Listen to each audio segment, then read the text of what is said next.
Welcome to Racket Number 9, where we watch The Saddle of Love. I'm your host, bobynoxr. This is a show that doesn't just reference the popular television series, Mystery Science Theater 3000. We take a look at the movies that they watch. Some were hilariously corny and outdated, others were just unspeakably dumb, and even more just made you want to tear your eyes and ears out. Today, I'll debut this show with an episode that I find truly horrendous. Well, anyway, got that out of my system. No, that's too easy. Later. No, I'm talking about a little film called The Undead. This shouldn't be confused with the 2003 movie Undead, which is a terrible horror comedy that completely disappointed many, including myself, who didn't even know it was intended to be partly comedic. No, this is a movie that is awful in its own regard, so much that the title itself doesn't make sense. We'll get to that later. Most of it will leave you scratching your head and wondering, what the hell just happened? Because the plot twists on itself, it has no pacing, and the characters don't really have any character. The Undead was directed by Roger Corman. Hey, where do you think you're going? Get back here. The movie was made during a time when the concept of incarnation was all the rage, due to a book by Maury Bernstein called The Search for Bridie Murphy. The first title was going to be The Trance of Diana Love, but the reincarnation craze was ending, so Corman changed the title to The Undead to gain more traction. It was a simple movie that was just filmed in 6 days. Originally, writer Charles B. Griffith had meant for this to be a more poetic feature, given that the setting was in the 15th century and the Renaissance was just around the corner. But Corman ultimately decided to use a dialogue that seemed poetic, but came out rather stilted. Now, it seems that the movie almost had something going for it, but Roger Corman kept making changes that led to it sucking eggs.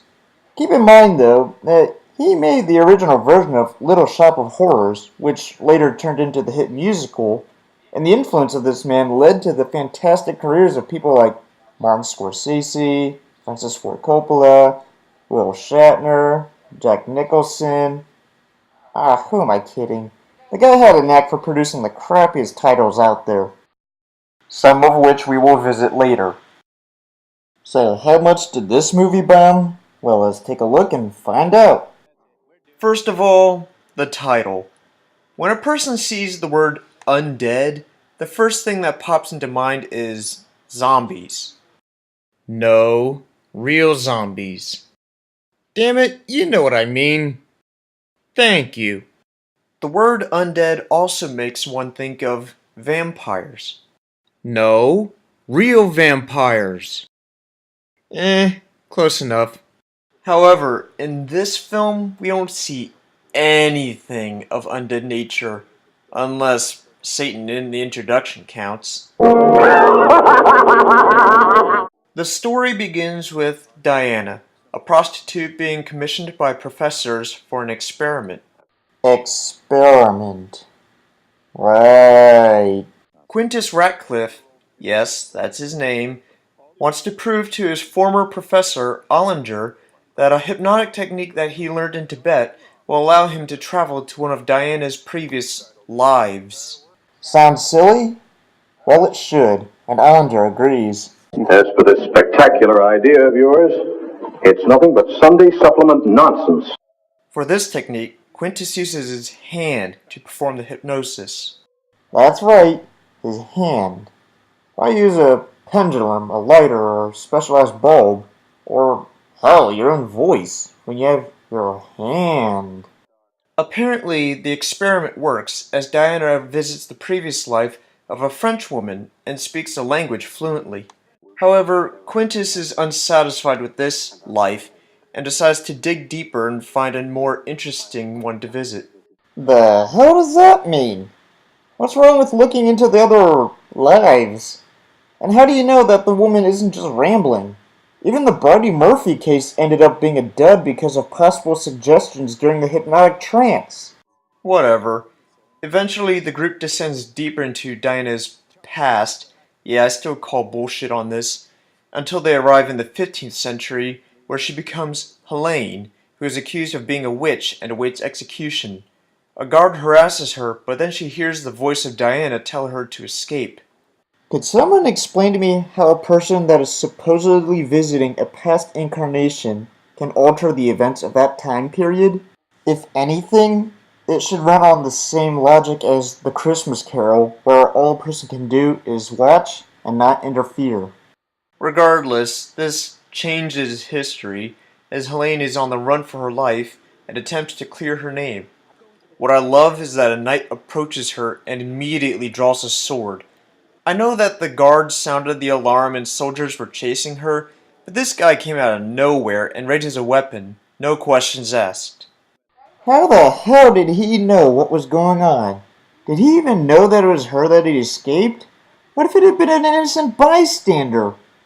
Pizza delivery. Have you accepted Jesus Christ into your life? Sir, I am here to issue you your court-order subpoena.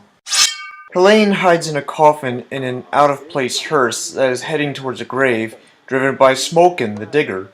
He claims to be mad, a spell cast by Helene, but he seems eloquent enough. I have been told that I am smoking, but I am mad, so cannot be sure of anything. And how can you be sure you're mad? Being enchanted, I have no way of knowing. They say the enchantment has destroyed my reason. That's a face. Without reason, there is no memory. So it must follow that I do not remember who it was bewitched me. Do you jest with me, gravedigger? Again, I cannot say. I am mad, so therefore cannot tell a jest from a joust. I think in this time period, madness apparently means that you're vague and constantly second-guess yourself. I'd say that makes him a suitable politician. Helene's boyfriend, Pendragon, seems to be a noble who wants to find Helene and get her acquitted for the witchcraft claims. Unfortunately, this guy has about as much character as a dried-up piece of toast and is more gullible than a 2-year-old. I trust you implicitly. Pendragon is also constantly hit on by Livia, a harlot who moonlights as a witch and was the one who pinned her crimes on Helene. By the way, can someone explain why Pendragon is molding a head from clay?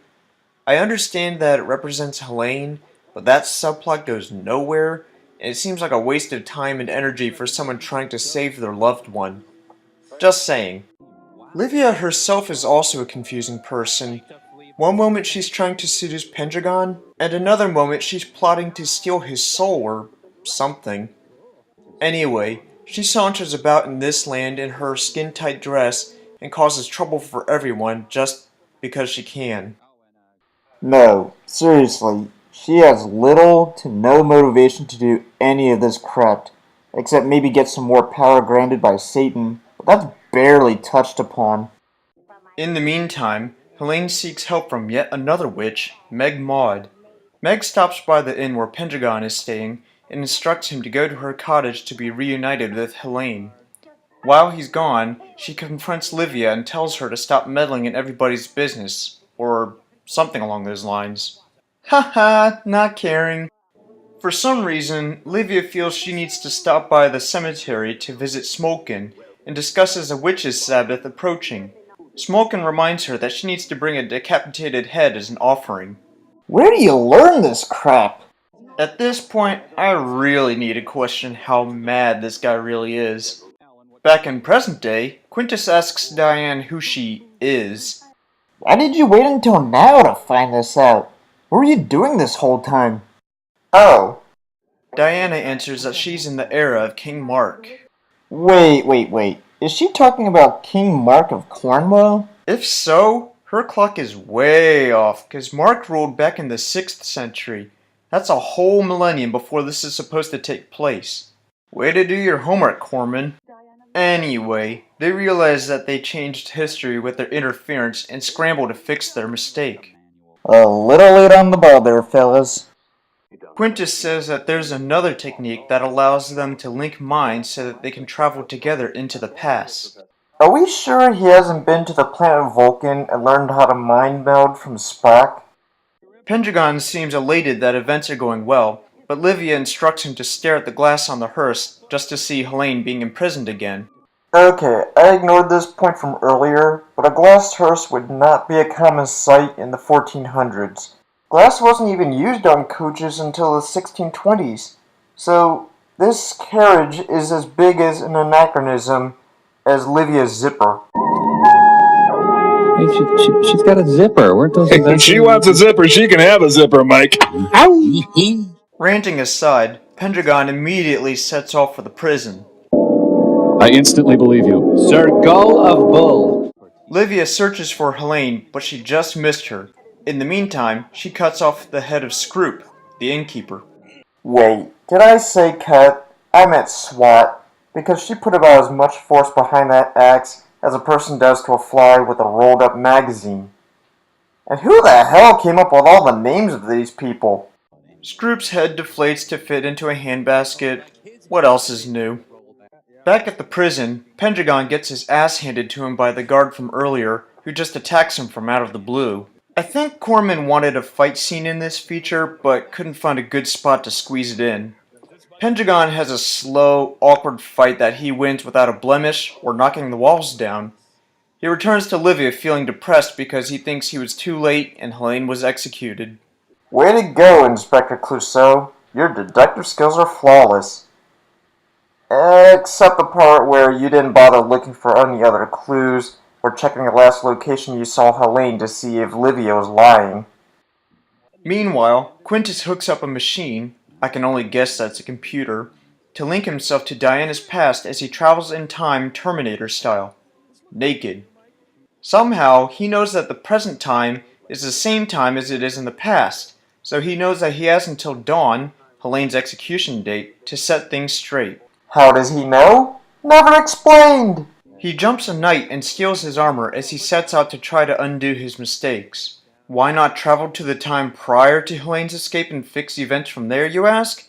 Why, that would be too simple, and Diana doesn't have a rewind feature. Livia brings Pendragon to the Sabbath so he can sell his soul in exchange to get Helene back. Satan appears with his ridiculous pitchfork and begins the Sabbath with an interpretive dance. Sure, why not? By the way, does it bother anyone that Satan's Adam's apple is sideways? There was Adam's apples off center. One by one, people sign their souls away and get marked with a Sharpie that indicates that they are Satan's property. Quintus stops Pendragon at the last second and sends him back to Meg Maud's place. How does he know where all these places are? Ask Roger Corman. Somehow, Quintus managed to travel back with his watch and shows it off to Livia. How it came back is stupid, but he claims to extend the night because he holds time captive. A reasonable boast given the settings and the circumstances, except that he turns the clock hands the wrong way. He meets with Meg later and reveals to her what he is doing with his experiment. Somehow they deduce that Helene is destined to die so she can continue the line of her future incarnations. If she doesn't, that line is killed off as she lives peacefully. What exactly does that mean? Is it supposed to imply that dying at a specific time allows you to reincarnate on a planned course? If she misses that opportunity, does she get reborn in a different set of generations? And why does she always reincarnate as another woman? What's to prevent her from returning as a man? Or a slug? Helene and Pendragon have some alone time while Smolkin lurks around, but they're joined by Quintus and Meg. Even Livia shows up and tries to kill Helene. I love how she slowly confronts the group and passes two men, one of which is armed with a dagger, but it's Meg Maud that steps in to stop her. Helene is told that she must choose what to do in an infamous scene. Stay, Helene! Go! Stay! She then communicates with her future incarnations, How? who beg that they be allowed to live. She decides to sacrifice herself and runs off to the execution grounds. Pendragon runs after her and gets stopped by Livia, who offers to be his new lover. At this point, the lunk finally remembers, oh yeah, I've got a knife, and shanks her. Helene gets to the town square where other women are being killed in front of a very bipolar audience. What did they expect? She accepts her fate as Pendragon catches up and weeps like a whipped bitch as she gets killed. Diana wakes up and feels reborn, Get it? and vows to use the opportunity to live life to the fullest. Quintus, on the other hand, screwed himself over by not leaping forward in time, or however that crap works, and thus erasing his presence in the future. I'm not even going to bother addressing that can of worms because I just want to end this stupid movie. Final thoughts? This was an incredibly dumb flick, just like a good number of other Roger Corman movies. The logic runs amok as far as how hypnotism, incarnations, and time travel work. We barely know anything about any of the characters, and we don't get to see them develop at all. Pendragon is the biggest pushover and gullible idiot to claim to ever be a hero. Livia spent a third of her time making dumb transformations. The fight scenes were to choreography as Michael Bay is to cinema, and Satan laughed way too much. I advise not watching this movie too much because there's a good chance that it could make you dumber. Stay tuned for more crappy films from the Satellite of Love. Rocket number 9, over and out.